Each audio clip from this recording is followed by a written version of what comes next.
આપણો પેપર 7નો આપણે બીજા યુનિટની શરૂઆત કરેલી હતી અને એમાં ખાસ કરીને આપણે વ્યાપારવાદ કોને કહેવામાં આવે છે અને એકચ્યુઅલી વ્યાપારવાદી જે વિચારધારા છે એ વ્યાપારવાદી જે વિચારધારા છે એ લોકોનો મૂળભૂત તાત્પર્ય શું હતો એ બાબતની આપણે ગયા પીરિયડમાં થોડી ચર્ચા વિચારણા આપણે કરી. આપણે જોયું તે પ્રમાણે કે ભાઈ વ્યાપારવાદ ખાસ કરીને ઈસવીસન આપણે કહીએ કે 16મી સદીથી 18મી સદી વચ્ચેનો જે ઉત્તરાર્ધ છે એ ઉત્તરાર્ધમાં આપણે એમ કહીએ કે યુરોપ ખંડના અલગ અલગ દેશોમાં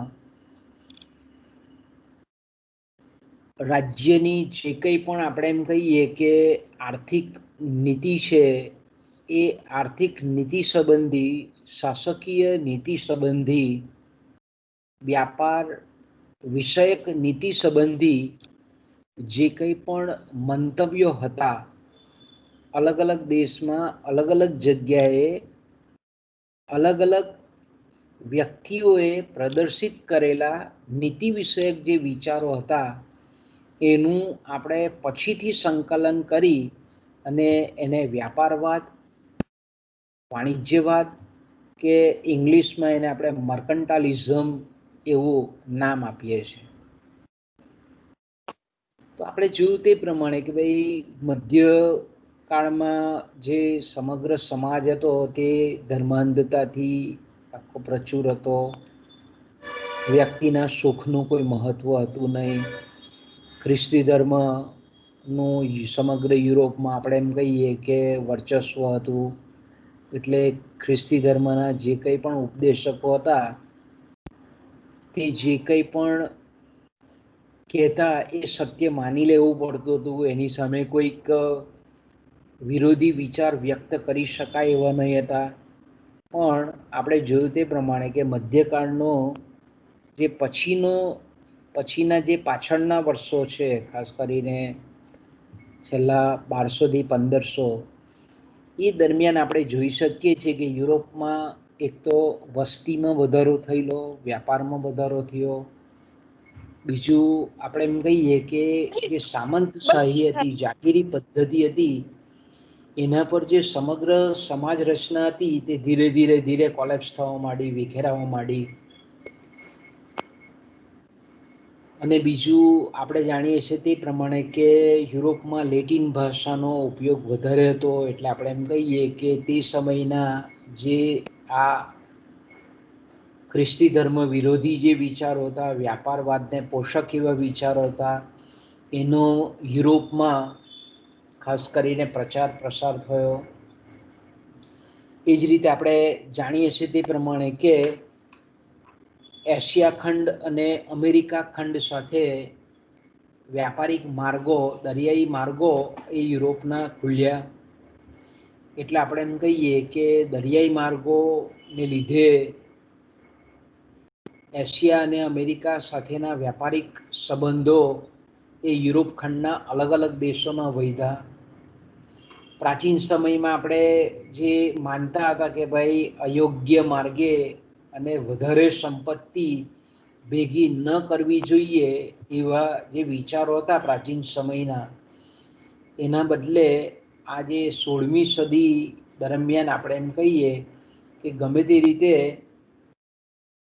સંપત્તિ કેમ વધારવી એ તરફે લોકોનું આપણે એમ કહીએ કે ધ્યાન કેન્દ્રિત થયું. એટલે આપણે એમ કહીએ કે એની હાઉ કોઈ પણ હિસાબે સંપત્તિ દેશમાં વધારવી જોઈએ. રાજ્યની નીતિ એ રીતની હોવી જોઈએ કે જેથી કરીને આપણે એમ કહીએ કે સંપત્તિમાં વધારો થાય. આપણે એમ કહીએ કે સંપત્તિ મેળવવાના જે કંઈ પણ સાધનો હતા એની તરફેણમાં કે એની તરફી આપણે એમ કહીએ કે જે કંઈ પણ રાજપુરુષો હતા, રાજભારીઓ હતા, વિદ્વાનો હતા, નિષ્ણાંતો હતા, વેપારીઓ હતા, અધિકારીઓ હતા, આ બધાના જે કંઈ પણ વિચારો જે છે તેને આપણે સમગ્રતયા વાણિજ્યવાદ કે વેપારવાદ કહીએ છીએ. મેં કીધું તેમ કે ભાઈ આ એક કોઈ વિશિષ્ટ વ્યક્તિના કે સમૂહના હતા નહીં, પણ અલગ અલગ જે યુરોપ ખંડના જે જુદા જુદા દેશોમાં જે યુરોપની જે વધતી જતી સમૃદ્ધિ હતી, આર્થિક સમૃદ્ધિ, એનું સમર્થન કરવા માટેના આ જે વિચારો હતા તે પ્રગટ થયેલા હતા અને એને આપણે વ્યાપારવાદ કહીએ છીએ. એ આપણે ગયા પીરિયડમાં ચર્ચા કરી ગયા. વ્યાપારવાદ આપણે જાણીએ છીએ તે પ્રમાણે કે મધ્યકાળનો સમાપ્તિ અને પ્રશિષ્ટ યુગનો પ્રારંભ, આ બે વચ્ચેનો જે સમયગાળો છે એને આપણે વ્યાપારવાદી વિચારધારાનો સમયગાળો કહીએ છીએ. ખાસ કરીને આજે આપણે એમ કહીએ કે આજે વ્યાપારવાદી વિચારસરણીનો જે સમયગાળો હતો એના આપણે એમ કહીએ કે એ લોકોના જે વિચારો હતા એના વિચારો આપણે એમ કહીએ કે રાષ્ટ્રનું નિર્માણના એક તો મુખ્ય વિચારો હતા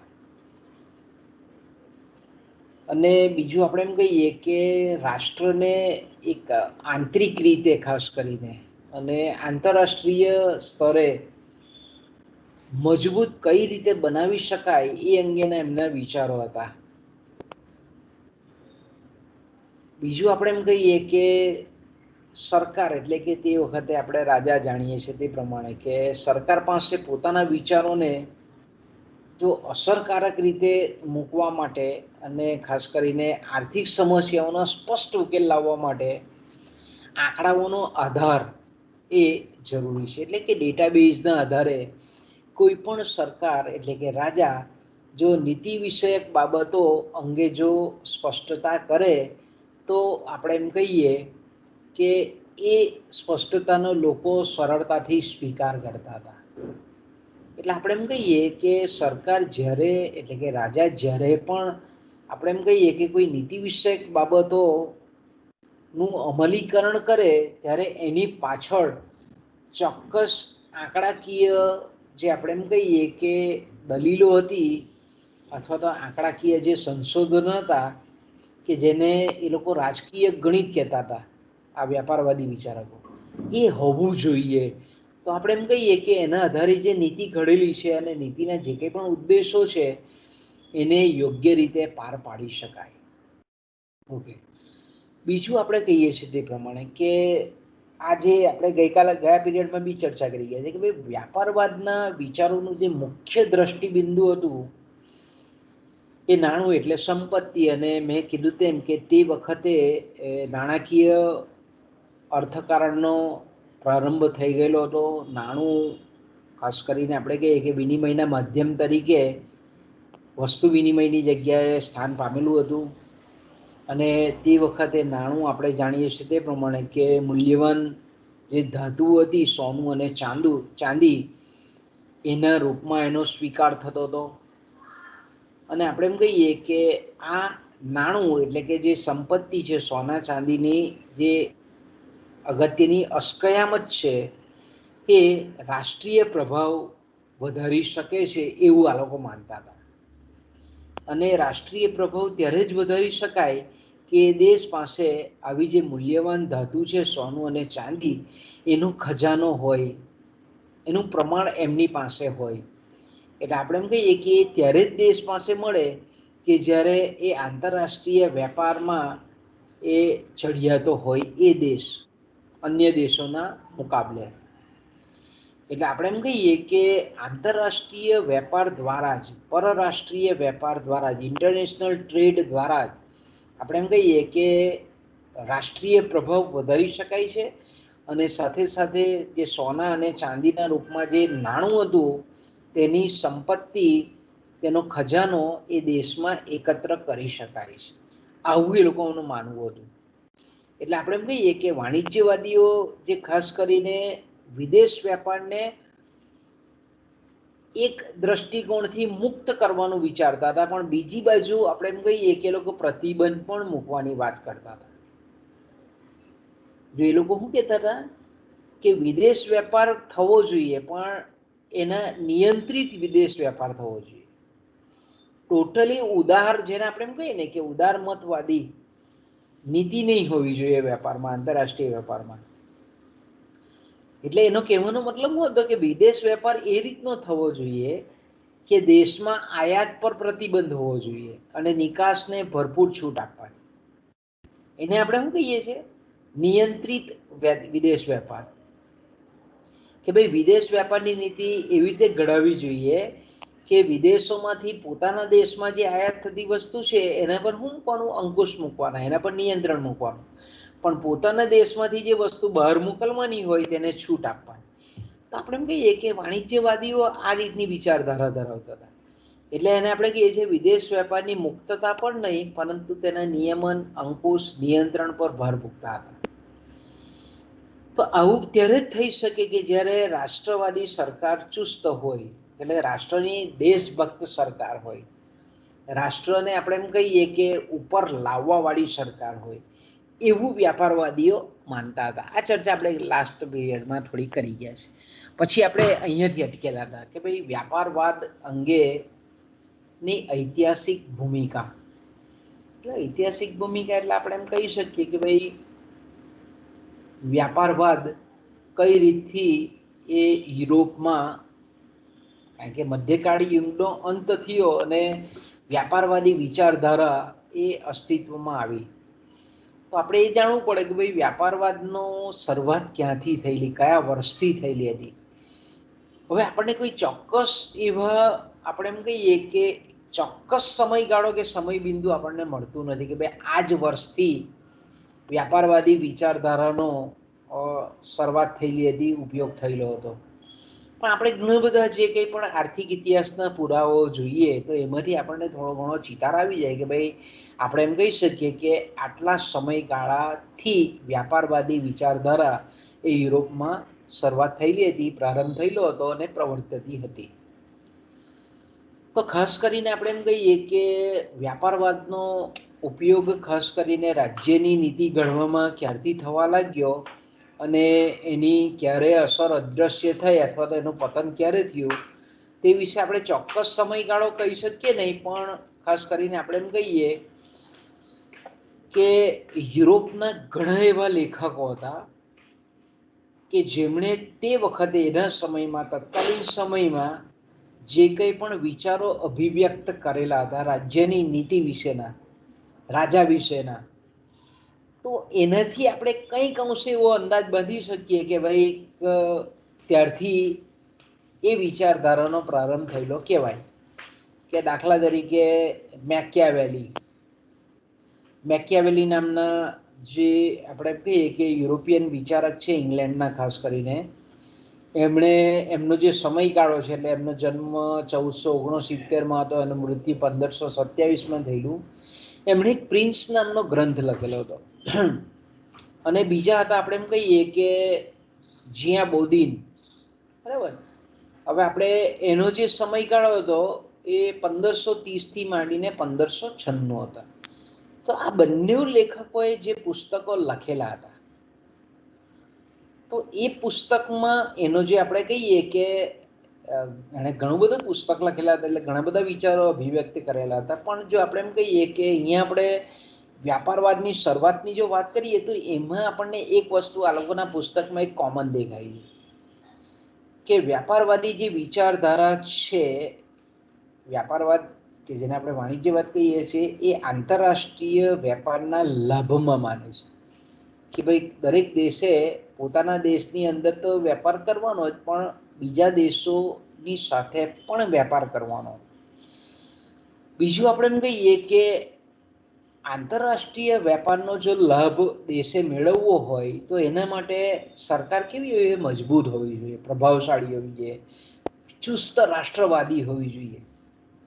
અને આપણે આવો જે મજબૂત કેન્દ્રીય સરકાર માટેનો આગ્રહ છે તે આપણને આ બંને લેખકોના પુસ્તકોમાં લખેલો જોવા મળે છે.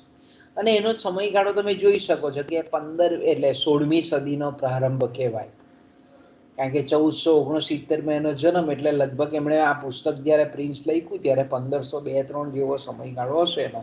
એટલે આપણે એમ કહી શકીએ કે 16મી સદીના પ્રારંભમાં આ લખાણો આપણને એવું બતાવે છે કે વ્યાપારવાદી વિચારધારા ધીરે ધીરે, કારણ કે આપણે જાણીએ છીએ તે પ્રમાણે કે સાહિત્ય એ સમાજનો અરીસો છે. તત્કાલીન જે સામાજિક પરિસ્થિતિ હતી તેનું આપણને સાહિત્યમાં પ્રતિબિંબ દેખાય.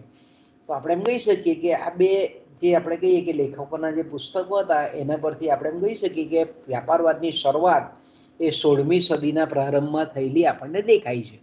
ઓકે, એ જ રીતે આપણે સ્પેન કે બીજો એક યુરોપ ખંડનો દેશ કે જ્યાં ચાર્લ્સ પાંચમો હતો 1516માં.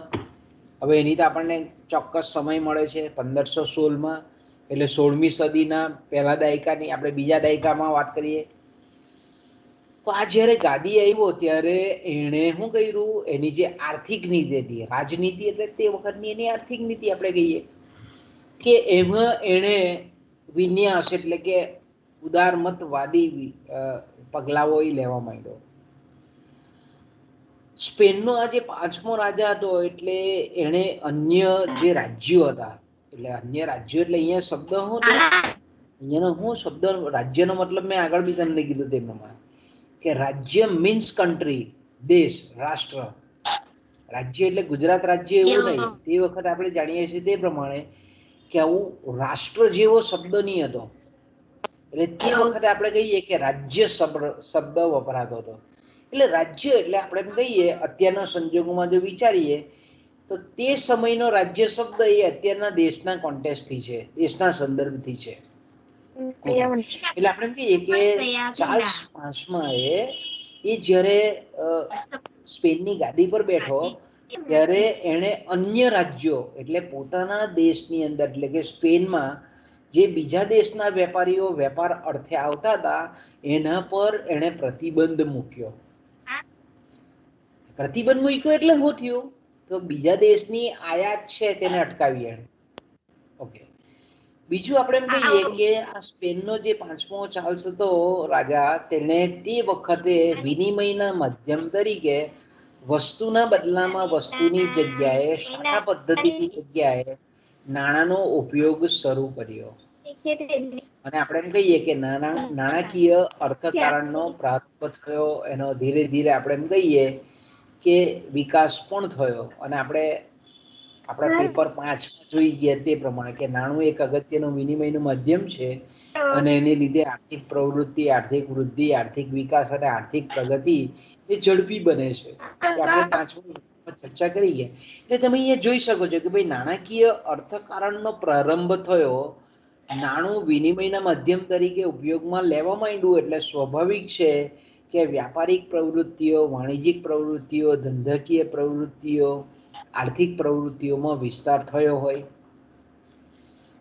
તો આપણે એમ કહીએ કે આ વર્ષથી અને એની આસપાસના જે વ્યાપાર વર્ષો છે ત્યારથી વ્યાપારવાદનો પ્રારંભ થયો કહેવાય. એટલે આપણે એમ કહીએ કે 1516ની આજુબાજુ આપણે એમ કહી શકીએ કે વ્યાપારવાદી વિચારધારાનો અમલ પ્રારંભ એ યુરોપના દેશોમાં રાજકીય નીતિમાં, ત્યાંની તે દેશોની આર્થિક નીતિમાં ઉપયોગ થવા માંડ્યો. અને મેં કીધું તેમ કે ભાઈ વ્યાપારવાદી વિચારકોએ જે વિચારો આપેલા હતા અલગ અલગ દેશના હતા, છૂટાછવાયા હતા, કોઈ સંકલિત હતા નહીં.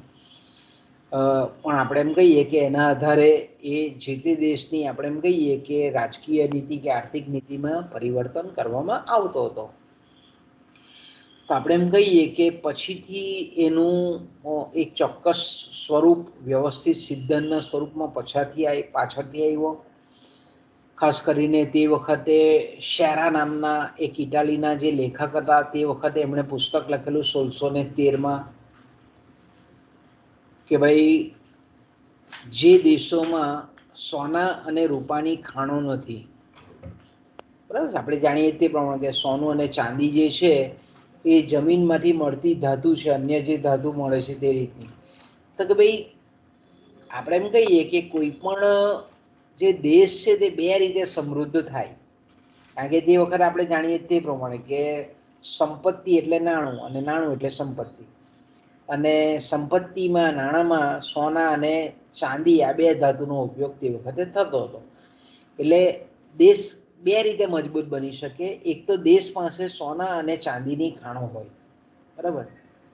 ક્યાં તો આપણે એમ કહીએ કે બીજી રીતે એ બને કે ભાઈ દેશ પાસે સોના ચાંદીની ખાણો નથી, તો એ દેશે અન્ય દેશો સાથેનો વેપાર કરી અને અન્ય દેશોના જે સોના ચાંદીની જે નાણાંરૂપી સંપત્તિ છે તેને પોતાના દેશમાં લાવવી. આપણે એમ કહીએ કે શેરા નામના આજે ઇટાલીનો લેખક છે, એણે આ પુસ્તકનું એનું નામ જ હેડિંગ જ આપ્યું કે જે દેશોમાં સોના રૂપાની ખાણો નથી એ દેશોમાં સોના રૂપાના એકત્રીકરણના કારણો, કે કઈ રીતે એકત્રિત કરી શકાય એના કારણો, એ વિશે એણે એક પુસ્તક લખેલું હતું 1613માં. તો આપણે એમ કહીએ કે વ્યાપારવાદી વિચારધારા છે તેને પોષક આ પુસ્તક હતું. તો ભાઈ વ્યાપારને જો વધારવામાં આવે તો દેશમાં સોના ચાંદીની સંપત્તિમાં વધારો કરી શકાય. એટલે આપણે એમ કહી શકીએ કે જો આ પુસ્તક 1613 એટલે 17મી સદી થઈ. તો કે 17મી સદીમાં વ્યાપારવાદને આવું શાબ્દિક સૈદ્ધાંતિક સ્વરૂપ મળ્યું કહેવાય પુસ્તકના સ્વરૂપમાં.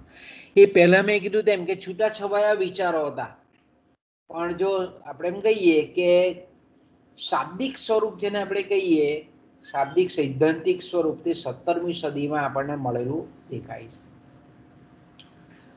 તો આપણે એમ કહીએ કે પરીક્ષામાં તમને પૂછે છે તે પ્રમાણે કે ભાઈ 4 વ્યાપારવાદી વિચારકોના નામ લખો.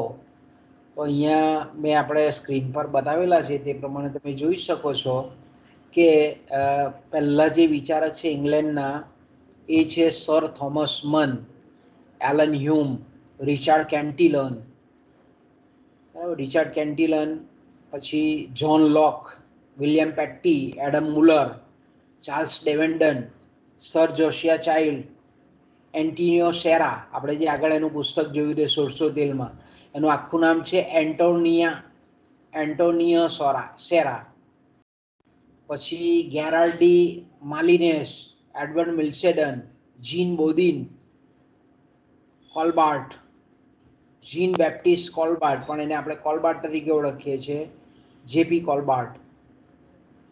તમે વિચાર કરો, કોલબાર્ટ ફ્રાન્સના હતા અને એમની જે વિચારધારા હતી એના પરથી ફ્રાન્સમાં એને નામ આપ્યું કોલબાર્ટિઝમ.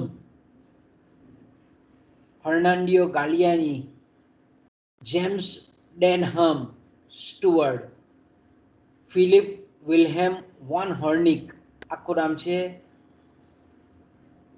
William von હોર્નિક. આ બધા જે નામો છે તે તમારે પરીક્ષાની દ્રષ્ટિએ યાદ રાખવાના નામો છે. આપણા સિલેબસમાં અભ્યાસ જેનો કરવાનો છે એ છે સર થોમસ મન, કે જે ઇંગ્લેન્ડના વ્યાપારવાદી વિચારક હતા, ઈસ્ટ ઇન્ડિયા કંપનીના ડાયરેક્ટર હતા અને પ્રમુખ વિચારક છે. આપણે એમ કહીએ કે વ્યાપારવાદી વિચારધારામાં જેનું બહુ અગ્રણી નામ છે એવા સર થોમસ મન. આપણે બધાનો અભ્યાસ નથી કરવાનો, ખાલી નામ યાદ રાખવાના છે બધાના, પણ ડિટેલમાં અભ્યાસ આપણે સર થોમસ મનનો કરવાનો છે. ઓકે, તો આવા જે વિચારકો જે છે તે એ જમાનામાં એટલે 16મી સદીથી 18મી સદી દરમિયાન એ વ્યાપારવાદી વિચારકો પૈકીના અગ્રેસર વિચારકો હતા.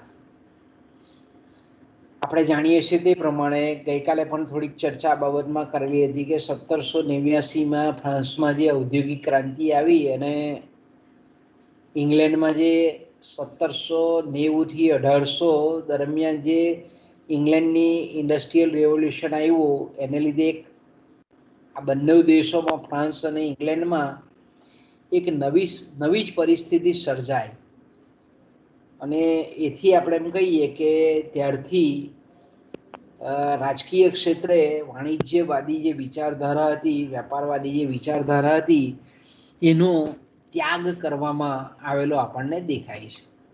ઓકે, હવે પરીક્ષાની દ્રષ્ટિએ ખૂબ અગત્યનો પ્રશ્ન કે વ્યાપારવાદ, વાણિજ્યવાદને જન્મ આપનારા પરિબળો. તો એવા કેવા પરિબળો હતા? નજીકના કેવા પરિબળો હતા, દૂરના કેવા પરિબળો હતા કે જે આપણે એમ કહીએ કે યુરોપ ખંડમાં એ વ્યાપારી વિચારધારાને આપણે એમ કહીએ કે જન્મ આપ્યો.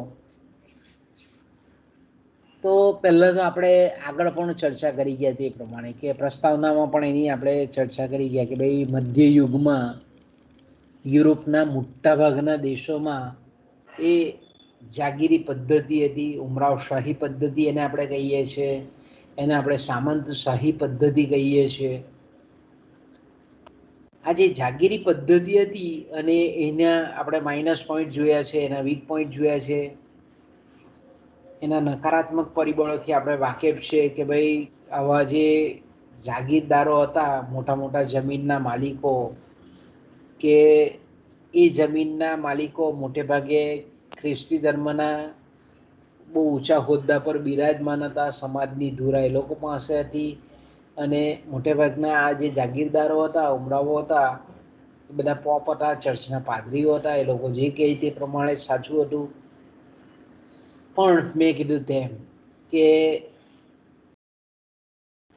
મધ્યયુગના અંત ભાગમાં જે કંઈ પણ વૈચારિક ક્રાંતિ થઈ, જે કંઈ પણ મન્વંતર થયું, જે કંઈ પણ આપણે કહીએ કે જન સમાજમાં પરિવર્તન આવ્યું, એને લીધે આપણે એમ કહીએ કે એ પછી ધાર્મિક ક્ષેત્રનું પરિવર્તન હોય, રાજકીય ક્ષેત્રનું હોય કે આર્થિક ક્ષેત્રનું, જે કંઈ પણ વૈચારિક પરિવર્તન આવ્યું એને લીધે એની અંદર આપણે એમ કહીએ કે વ્યાપારવાદનો જન્મ છુપાયેલો છે, એમ આપણે કહી શકીએ, ઉદય થયો એમ કહી શકીએ.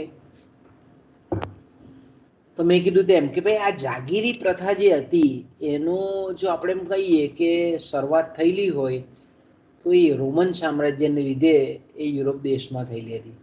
પણ મેં કીધું તેમ કે ધીરે ધીરે નાણાંની શોધ થઈ, વસ્તુ વિનિમય પ્રથા થઈ, જાગીરદારો હતા તે જાગીરદારો આપણે એમ કહીએ કે શ્રમમાં આપણે એમ કહીએ કે વળતર લેતા હતા, એ ધીરે ધીરે બંધ થવા માંડ્યું. ઘણા એવી પરિસ્થિતિ સંજોગો એવા નિર્માણ થયા કે આ જે જાગીરી પદ્ધતિ હતી તે ધીરે ધીરે નાબૂદ થવા માંડી. કારણ કે આપણે જાણીએ છીએ તે પ્રમાણે કે આ જે જાગીરદારો કે જમીનદારો હતા, મોટા મોટા ઉમરાવો હતા, સામંતો હતા, એ મધ્યકાલીન યુગના અંતમાં આપણે એમ કહીએ કે જે સત્તાનું કેન્દ્રીયકરણ હતું તે બહુ કેવું હતું, એકદમ શોષણ હતું, ચૂષણખોરી વાળું હતું. તો એને લીધે જે એ જમીનના જે ખાતેદારો હતા એ ધીરે ધીરે આપણે એમ કહીએ કે એ ખાતાઓમાંથી મુક્ત થવા માંડ્યા. બીજું કે તે જ સમયે આપણે જાણીએ છીએ તે પ્રમાણે કે વેપાર અને નાના નાના જે કારખાનાઓ હતા તે સ્થપાવવા માંડ્યા. એટલે આપણે એમ કહીએ કે એક બાજુ જે જમીનદારો કે જાગીરદારો પાસે જે ખેડૂતો કામ કરતા હતા એ પોતાના જે આપણે એમ કહીએ કે ખાતાઓ હતા એમાંથી એ છૂટા થવા માંડ્યા. અને બીજી બાજુ આપણે એમ કહીએ કે યુરોપમાં તત્કાલીન સમયમાં વેપારમાં પણ વૃદ્ધિ થવાની શરૂઆત થઈ. આંતરિક વેપાર, આંતરરાષ્ટ્રીય વેપારમાં સાથે સાથે આપણે એમ કહીએ કે આર્થિક પ્રવૃત્તિમાં વધારો થયો, એટલે નાના કદના, અત્યારના આપણે મોટા કદના જોઈએ છીએ એવા એકમો નહીં હતા, પણ ધીરે ધીરે આપણે એમ કહીએ કે ઉત્પાદન એકમો કે કારખાનાઓ વધવા માંડ્યા. એને લીધે શું થયું કે જે સામંતોના જે ગુલામો હતા, ખેડૂતો અને અન્ય જે આપણે કહીએ કે વર્ગના લોકો, એ ધીરે ધીરે એના ખાતા બંધ કરી અથવા તો એને ત્યાંથી નોકરી છોડી અને અન્યત્ર એ શિફ્ટ થવા માંડ્યા. બીજું આપણે એમ કહીએ કે જે કંઈ પણ ખાતેદારો હતા તે પહેલા શું કરતા હતા કે મૂડીનું ધિરાણ કરતા હતા, જમીનનું ધિરાણ કરતા હતા, અને એની સામે આપણે એમ કહીએ કે વળતરના સ્વરૂપમાં શ્રમ લેતા હતા. કે ભાઈ જાગીરદાર પાસેથી આપણે એમ કહીએ કે જે શ્રમિકે કે ખેડૂતે ધિરાણ લીધેલું હોય, સહાય લીધેલી હોય, તો એ શ્રમના વળતર તરીકે એને એ જમીનની જાળવણી કે ખેતીમાં જમીનદારોની એમાં એ લોકો વળતર લેતા હતા, જાગીરદારો. તો હવે જાગીરદારો પણ એવું બદલાય કે ભાઈ શ્રમના જે આગળ એનું વળતર છે તે શ્રમમાં લેવાની જગ્યાએ નાણામાં લેવું એવું આ સામંતોને પણ ગમ્યું. એટલે શું થયું કે ભાઈ જે જાગીરદારોની અંદર જે ખેડૂતો બધા ગુલામીની અવસ્થા જીવતા હતા એમાંથી એ સ્વતંત્ર થયા. એટલે એક ફાયદો એવો થયો કે ખેતીને મહત્વ આ યુરોપમાં મળ્યું. બીજું મેં કીધું તે પ્રમાણે કે પૂર્વના દેશો અને ખાસ કરીને અમેરિકા એમાં જે દરિયાઈ માર્ગો ખુલ્યા અને આજે એશિયાના દેશો જે છે, પૂર્વના દેશો છે, એની સાથે યુરોપના દેશોનો વ્યાપાર વધવા માંડ્યો. એટલે આપણે એમ કહી શકીએ કે વિવિધ પ્રકારના જે વેપારીઓ છે તેનો આ વેપાર અર્થે એક વર્ગ ઊભો થયો અને આ વર્ગનો ત્યાંના જે યુરોપિયન સમાજ હતા એ યુરોપિયન સમાજે એનો સ્વીકાર કરી લીધો કે ભાઈ જમીનદારો કરતા વેપારી વર્ગ છે તે વધારે સારો વર્ગ છે. એટલે આપણે એમ કહીએ કે યુરોપની જે સમાજ વ્યવસ્થા આ જાગીરદારો કે અમીર ઉમરાઓ પર હતી, એનો જે અડ્ડો જમાવેલો હતો, તેને આ વેપાર જે કરનારો વર્ગ છે એ વર્ગે એ નાબૂદ કરવામાં બહુ મહત્વનો ફાળો ભજવેલો છે. તો આપણે એમ કહીએ કે આ વાણિજ્યવાદને જન્મ આપવા માટેનું સૌથી મહત્વનું આપણે કહીએ કે પરિબળ કહીએ તો જાગીરદારીનો અંત આવ્યો તે. બીજું જે આપણે એમ કહીએ કે મધ્યકાલીન યુગમાં જે કંઈ પણ આપણે કીધું તે પ્રમાણે કે ભાઈ ધાર્મિક સત્તાના બંધનો પુષ્કળ હતા. એટલે 16મી સદીની આપણે કહીએ કે શરૂઆતમાં જોઈએ તો બહુ આપણે એમ કહીએ કે બે મહત્વના પરિવર્તનો આવ્યું. એક તો જે આ જાગીરી પદ્ધતિનો આપણે એમ કહીએ કે પ્રથાની સામે ચેલેન્જ ઊભી થઈ, સંઘર્ષો ઊભા થયા, બળવાઓ થયા. એ જ રીતે આપણે એમ કહીએ કે તે સમયની તત્કાલીન જે ધાર્મિક સત્તાઓ હતી એ સત્તાઓ પર પણ આપણે એમ કહીએ કે સંઘર્ષો ઊભા થયા એની સામે. એટલે આપણે એમ કહીએ કે આ જે શ્રીમંત અમીર જમીનદારો હતા, ઉમરાવો હતા, પોપ હતા, સામંતો હતા, એનું કેન્દ્રીયકરણ ઘટવા માંડ્યું. અને બીજું આપણે એમ કહીએ કે એનું કેન્દ્રીયકરણ કર્યું અને ધાર્મિક સત્તાઓમાં આ જ બધા હતા હોદ્દેદારો, સત્તાધારીઓ. તો આપણે એમ કહીએ કે એનું કેન્દ્રીયકરણ જો ઘટે તો સ્વાભાવિક છે કે વ્યક્તિ સ્વાતંત્ર્યની ચળવળ ઊભી થાય, વ્યક્તિ સ્વાતંત્ર્યના નવા વિચારો જન્મે. પહેલા આપણે એમ કહીએ કે સમગ્ર સમાજ જ્યારે ધર્મ અંધતાની ઓથા હેઠળ હતો ત્યારે આપણે એમ કહીએ કે ખાસ કરીને બહુ નવું વિચારોનો સ્કોપ નહીં હતો. પણ અહીંયા આપણે એમ કહીએ કે આ જે જાગીરદારો છે, પોપ છે, સામંતો છે, એનું કેન્દ્રીયકરણ ઘટ્યું. એને લીધે આપણે એમ કહીએ કે વ્યક્તિ સ્વાતંત્ર્યની વિચારધારા પ્રબળ થઈ. અને બીજું આપણે એમ કહીએ કે સાથે સાથે ધાર્મિક ક્ષેત્રના જે સુધારાઓ છે એ સુધારાઓ પણ થવા માંડ્યા. એટલે આપણે એમ કહીએ કે વ્યક્તિની જે સ્વતંત્રતા હતી અને જે આર્થિક પ્રવૃત્તિ જે હતી એમાં ખરેખર વ્યક્તિવાદનો જન્મ થયો, જેને આપણે ઇન્ડિવિજ્યુઅલિઝમ કહીએ છીએ. ઇન્ડિવિજ્યુઅલિઝમ તો આપણે એમ કહીએ કે વ્યક્તિવાદનો એટલે વ્યક્તિ હવે ધીરે ધીરે તમે જુઓ કે ભાઈ ધર્મ સેન્ટરમાં હતો તેની જગ્યાએ હવે ધીરે ધીરે વ્યક્તિનો પ્રવેશ સમાજમાં થવા માંડ્યો, એટલે કે વ્યક્તિ કેન્દ્રમાં આવવા માંડી.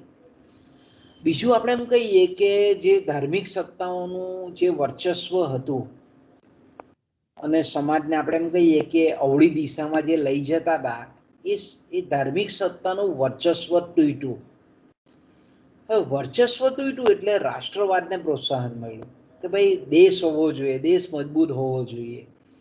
આ રીતે આપણે એમ કહીએ કે રાષ્ટ્રની તરફેણ કરનારા જે વિચારકો હતા એવું માનનારા લોકોનો વર્ગ વધ્યો.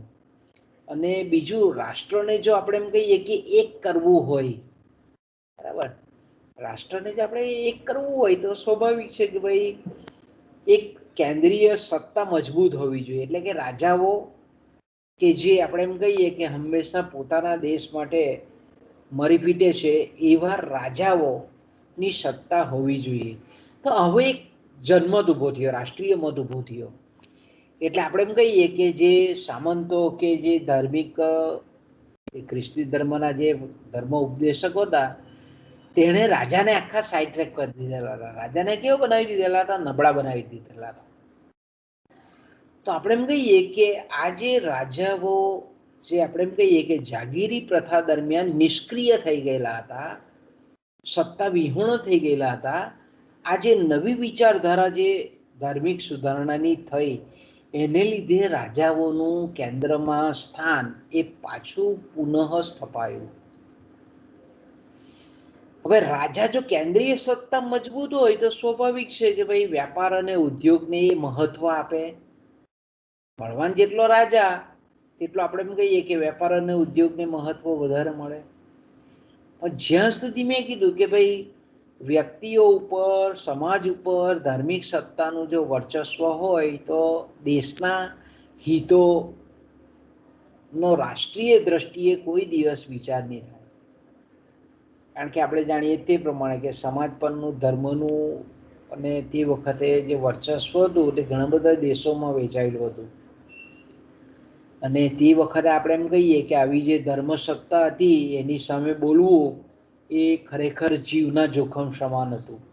ઘણા બધા આપણે એમ કહીએ કે એવા ધર્મ સુધારકો થઈ ગયા, ઘણા વિચારકો થઈ ગયા કે એમણે તે વખતના જે ખ્રિસ્તી ધર્મ હતો ચુસ્ત, તેની સામે વિરુદ્ધમાં કેટલા વિચારો પ્રદર્શિત કરેલા હતા.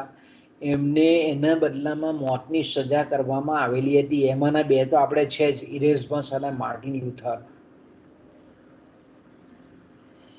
તો આપણે એમ કહીએ કે ઇરેસ્મસ અને માર્ટિન લ્યુથર આવા જે ક્રાંતિકારી વિચારકો હતા કે તે વખતે આપણે એમ કહીએ કે એણે ઘણા બધા એવા વ્યક્તિ સ્વાતંત્ર્યના લખાણો લખ્યા અને ઘણી બધી ધર્મની જે સત્તાઓ હતી તે વખતની તેના વિરુદ્ધમાં ઘણું બધું લખાણ લખ્યું. તો આપણે એમ કહીએ કે ઇરેસ્મસ અને માર્ટિન લ્યુથરના લખાણો એ વ્યક્તિવાદને પરોક્ષ રીતે જન્મ આપ્યો એમ આપણે કહી શકીએ. અને આ જે વ્યક્તિ જે સ્વાતંત્ર્ય હતું એમાં આપણે એમ કહીએ કે આર્થિક પ્રવૃત્તિમાં પણ વ્યક્તિવાદને પ્રોત્સાહન મળ્યું. ખાસ કરીને આપણે એમ કહીએ કે ઇંગ્લેન્ડમાં જે રોમન કેથોલિક જે સંપ્રદાય હતો એની સામે, એટલે જેમાં આપણે કહીએ ને કે મધ્યકાલીન યુગમાં જોયું તેમ ચર્ચનું વર્ચસ્વ હતું, ચર્ચનું પ્રાધાન્ય હતું. તો એની સામે પ્રોટેસ્ટ એટલે માનવ સમાજમાં વ્યક્તિની ફેવર કરનારો પ્રોટેસ્ટન્ટ પંથ ઊભો થયો તે વખતે ઇંગ્લેન્ડમાં. અને તે વખતના આપણે એમ કહીએ કે ક્રોમ્વેલ હતા, તે ક્રોમ્વેલ એ પ્રોટેસ્ટન્ટ પંથનો હતો. એ જ્યારે આપણે એમ કહીએ કે ઇંગ્લેન્ડના રાજગાદી પર બેઠો ત્યારે આપણે એમ કહીએ કે એણે વેપારને મજબૂત બનાવવા, ઇંગ્લેન્ડની સમૃદ્ધિ માટે, ઇંગ્લેન્ડમાં મૂલ્યવાન ધાતુ આવે એટલા માટે આપણે એમ કહીએ કે દેશના વેપારને સમૃદ્ધ બનાવવા માટે, મજબૂત બનાવવા માટે એણે વહાણવટાને લગતા ઘણા બધા કાયદાઓ, નિયમો ઘડ્યા. બીજું આપણે જાણીએ છીએ તે પ્રમાણે કે રૂઢિ અને જે ધર્મ ઉપદેશકો હતા ખ્રિસ્તી ધર્મના, એના પ્રતિબંધોને લોકોએ હટાવી દીધા. અને લોકોએ હટાવીને પોપની જે સત્તા હતી સમાજમાં એની અવગણના શરૂ થઈ. અને આપણે એમ કહીએ કે જે રાજા છે એ રાજાને ધાર્મિક અને રાજકીય નેતા તરીકે વ્યક્તિઓએ મૂક્યા. એટલે એનો સ્વીકાર કરી દીધો. આપણે પરિસ્થિતિ એવી ઊભી થઈ, સંજોગો એવા ઊભા થયા કે જેથી કરીને આપણે એમ કહીએ કે આ જે રાજા નિષ્ક્રિય થઈ ગયેલા હતા એને ધાર્મિક અને રાજકીય નેતા તરીકે લોકોએ સ્વીકાર કરી લીધો. એટલે આપણે એમ કહીએ કે મધ્યવર્તી જે સત્તા છે, કેન્દ્રવર્તી જે સત્તા છે એનું મહત્વ વધ્યું. અને રાજાને આપણે એમ કહીએ કે રાષ્ટ્રની એકતાના એક પ્રતીક તરીકે લોકો સમજવા માંડ્યા. તો આપણે એમ કહીએ કે ખાસ કરીને મેં કીધું તેમ કે બે વસ્તુ આપણે જોઈ, એક તો ધર્મ સુધારણા, જાગીરી પદ્ધતિનો અંત, વ્યક્તિ સ્વાતંત્ર્યને લગતા વિચારો, પછી વ્યક્તિગત આપણે એમ કહીએ કે વ્યક્તિનું સમાજની અંદર મહત્વ, આ રીતના જે વિચારો આપણે એમ કહીએ કે યુરોપના અલગ અલગ દેશોમાં પ્રસિદ્ધ થયા, એને લીધે આપણે એમ કહીએ કે લોકોનું રાષ્ટ્ર એ કેન્દ્ર સ્થાને બન્યું. એક ભાષા, એક આચરણ અને એક પરંપરા એનું એક રાષ્ટ્ર બને છે. અને આ રાષ્ટ્રમાં બધાના જ હિત, બધાના જ આપણે એમ કહીએ કે બધાને જ લાભો થાય છે, હિત સંબંધો સરખા હોય છે, એવા રાષ્ટ્રીય વિચારો તત્કાલીન સમયમાં પ્રગટ થવા માંડ્યા. આવા જે રાષ્ટ્રીય વિચારો હતા એને લીધે દરેક દેશો, યુરોપના જે તે વખતના આપણે એમ કહીએ કે જે તે વખતના જે રાજ્યો હતા તે દરેક રાજ્યો, દરેક રાષ્ટ્રો પોતાને અલગ સમજવા માંડ્યા અને પોતાના હિત માટે ગમે તે કરવા તૈયાર થવા માંડ્યા. અને આવું જ્યારે વિચારસરણી સમાજમાં પ્રવર્તતી હોય ત્યારે આપણે એમ કહીએ કે એકબીજા રાજ્ય વચ્ચે, એકબીજા રાષ્ટ્ર વચ્ચે વેરભાવનું નિર્માણ થાય અને રાષ્ટ્રો વચ્ચે સંઘર્ષો વધે. અને આપણે એમ કહીએ કે દેશ વચ્ચે, રાષ્ટ્ર વચ્ચે કે રાજ્યો વચ્ચે જ્યારે સંઘર્ષ વધે ત્યારે કેન્દ્રીય જે સત્તા છે રાજા, એ રાજા એ પ્રબળ હોવો જોઈએ, આવું માનવામાં આવતું. એટલે આપણે માનીએ કે ભાઈ વ્યાપારવાદીઓ જે છે આવા વિચારો કરતા, વેપારને જે પ્રોત્સાહન આપનારા રાજદ્વારીઓ છે, વ્યાપારીઓ છે, એણે શું કર્યું, રાજ્યની જે સત્તા છે, રાજાની સત્તા છે એ અનિયંત્રિત હોવી જોઈએ. આખું જ સત્તાના હિમાયતીઓ બન્યા અને એને પરિણામ સ્વરૂપ આપણે એમ કહી શકીએ કે રાજા જો મધ્યવર્તી સત્તા જો મજબૂત હોય તો આયાત ઉપર કંટ્રોલ મૂકી શકે, નિયંત્રણ મૂકી શકે અને નિકાસમાં સફળતા મેળવી શકે. એટલે આપણે એમ કહી શકીએ કે કિંમતી ધાતુઓ જો દેશમાં લાવવી હોય તો ખાસ કરીને આયાત પર અંકુશ હોવો જોઈએ અને જે રાજ્ય સત્તા છે તે મજબૂત હોવી જોઈએ. મિત્રો આપણે અટકીએ તમારો, કારણ કે પેલા મેડમ પણ પીરિયડ લેશે હવે, બરાબર? તો આપણે અહીંયાથી અટકીએ છીએ. બચ્ચે લોગ, આપણો બપોર પછીનો પીરિયડ છે પાછો, બરાબર? હા સર. એટલે આપણે અહીંયાથી અટકીએ છીએ અને તમે આના પછીનો પીરિયડ ભરજો, બરાબર મેડમનો? હા સર. ઓકે.